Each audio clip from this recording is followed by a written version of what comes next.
Conversation a little while ago with a good friend of mine, Miss Melody, aka Me.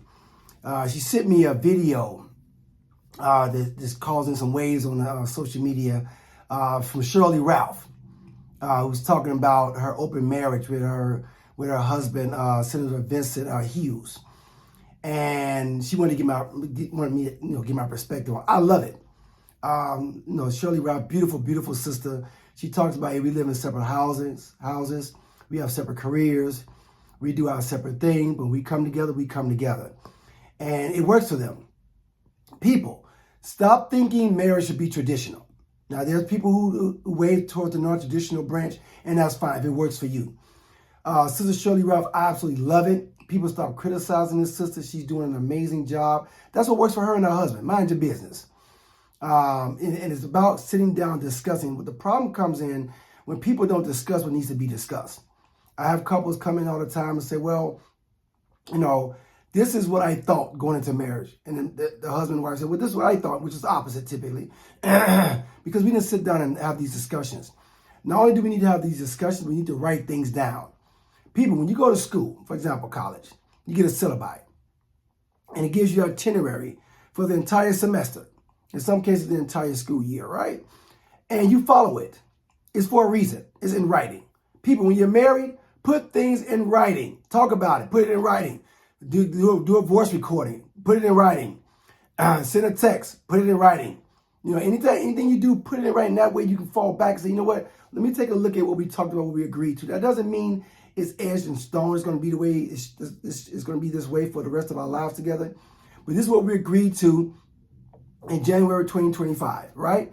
And I tell couples you should meet semi-annually or every 6 months and have discussion about where are we now? Let's talk about where are we now? Well, what changes should we make, or are we still the same? Everything's good. And I'm talking about intimacy, child rearing, finances, in-laws, vacations. Everything needs to be discussed because what we're talking about is companionship versus career, right? That's what I think at the end of the day with Shirley Ralph and her husband, the great Senator Vincent, is talking about. It's like, well, here's companionship versus career. Now, let's discuss what companionship means to us. Some people need their own space. I'm that type of brother. I have no problem having my own space and coming over to visit you in your space, and then we cohabitate together when necessary. But again, it's about the agreement. But people, I think nowadays, I know, we put too much emphasis on career. And we go into career and we label it, we strategize, we make these goals, and we get into marriages or relationships and we do nothing. We're lazy. That's what we are. When it comes to relationships, intimacy, we're lazy people. We feel, I should just work that way. As a young man, I will say I was the same person. Meaning I saw my mom and dad married 34 years before my dad made his transition, right? And back in the late 90s. And I'm thinking when I got married, my first marriage, I was like, oh, this marriage, that's not a big deal. Oh, was I surprised? I had a great first wife. She was an amazing woman. Shout out to VK. But again, I was young, she was young, and unbeknownst to us, my dad passed first year of our marriage, and it just destroyed me, and it was pretty much the root of what's not destroyed our marriage, but caused us to go our separate ways. But we're still best of friends to this day. But again, that career chase early on in life, like I knew what I want to do career-wise, but marriage, I took it for granted. Like, this marriage, it's just going to happen. Once we say I do, things are going to change. That's not how it works, people. Sit down and, like a vision board. Have a vision board as it relates to your marriage. You have a vision board as it relates to careers, things you want materially, typically. Or you have a vision board that say, I want to get married. Okay, well, now once you're married, what are you going to do? What are you going to do once you're married? We really got to stop and take the time out to write things down about what our expectations are in this relationship. If you feel like that person is with you, is not with you, or is not on the same page, then be gone. Because it's what, I don't mind us being in the same book, but we got to be on the same page. Because the goal is not only be on the same page, be in the same paragraph, to be in the same sentence, and to be in the same word and be word next to each other.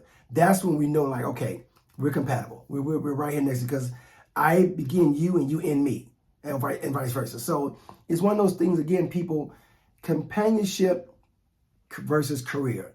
What What are your goals? What are your goals for companionship? Talk about that with yourself first. Now when you find the right mate, you see the green flag because the person starts talking and saying the same thing. Now you know that companionship can work. Careers, no different than career. Map out what are your goals as far as your career. What do you want to be? 10 years, 20 years, 15, 25 years from now. What do you want to be? What do you want to do? Map these things out in your head and then write it down. Again, people, emphasis on write things down. You should have a weekly vision board that you are sitting down, writing stuff down, or monthly, and writing things down. Say, this is what I want to accomplish this month. This is what I want to accomplish this week. In your relationship, at work, because, a lot of times at work, like, man, we want to raise. We want, our goal is to be the president of the company, right? Or I have a stock in the company. So you start setting these goals, I'll simplify this for you. High school, you start off as a freshman. Your objective is to graduate. That means you got to go 4 years of high school in order to get to your senior year. So you put the work in. In relationships, put the damn work in, people. You got to work. It's not an autopilot. Once you say I do, or once you're in an established relationship, put the work in. Again, shout out to Sister Shirley Ralph. Amazing, amazing post. I love you, sister. She was in this. She was breaking down. She's like, listen, she said, we have an amazing establishment. It's amazing. Separate houses, separate careers, separate lifestyles. But when we come together, we come together. That's what I'm talking about. Shout out again to my sister Shirley Ralph. Thinking of Ralph, brother Ralph from Wisconsin, Milwaukee, Wisconsin, says, my wife complains that I watch too much porn. What should we do about it? What should I do about that? Anybody who knows me knows the answer to this question. Stop watching the damn porn. Porn isn't healthy for you, my brothers. Because I'm going to get on my men first. What's the purpose of the porn? Help me understand that. Living out somebody else's fantasy? For what? It's like when people watch a football game on a Sunday and they get pissed off, frustrated, angry, at the team. You're not getting paid. Now, I love sports more than the next guy. I love sports. I think it's an amazing form of entertainment. But it doesn't define me. I don't spend my day ins and nights out watching sports. No, I'm a grown-ass man. I got other things to do. When it comes to porn, create your own porn. Get that woman in the bedroom, brother. Put them cameras up. Put your cell phone. That's why you got a damn cell phone. Turn it on. Get 2 different tripods. Have different angles. And record each other. Create your own porn. That's when you're putting that work in. That's when you're putting that work in. Don't watch somebody else putting work in and you see them down. No, I just don't get it. And people know I'm an anti-masturbator again. Marvin Gaye, Sexual Healing song, the last 2 lines says, please don't procrastinate. It's not good to masturbate. If you don't take my word, take the greatest R&B artist of all times, Marvin Gaye words for it. It's not good to masturbate, people. And typically people who watch a lot of porn masturbate a lot.